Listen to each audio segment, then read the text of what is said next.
মিঠাইয়ের school টিফিনের জন্য এমন একটা টিফিন বক্সের সন্ধান অনেক দিন ধরেই করছিলাম, যাতে রুটির সাথে একটু ঝোল তরকারি দিতে পারি। খাবারটা এই ঠান্ডাতেও 3-4 ঘন্টা গরম থাকবে, আর হাতে পেয়েও গেছি এমন একটা টিফিন বক্স। একটা সেকশানে আমি জল ঢেলে আপনাদের দেখুন এদিক ওদিক ঝাঁকিয়ে টিফিন বক্সটা খুলে দেখাচ্ছি। যেমনকার জল তেমনই কিন্তু ওই সেকশানেই আছে। এইদিকে এক ফোঁটাও জল আসেনি।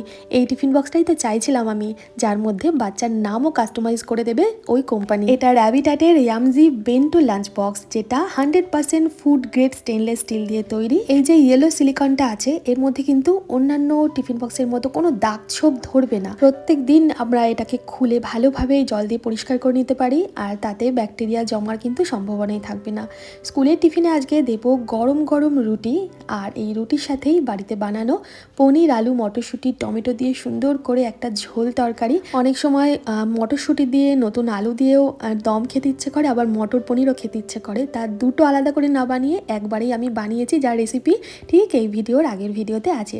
সাথে একটা নলেন গুড়ের রসগোল্লা আর এক বোতল ঠান্ডা গরম জল মিলিয়ে দিলাম। এই লাঞ্চ বক্সটা এমনভাবে ডিজাইন করা হয়েছে যা খাবার গরম রাখতে সাহায্য করে 3 থেকে 4 ঘন্টা পর্যন্ত।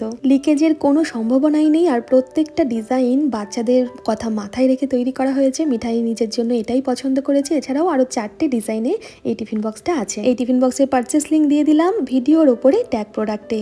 ধন্যবাদ।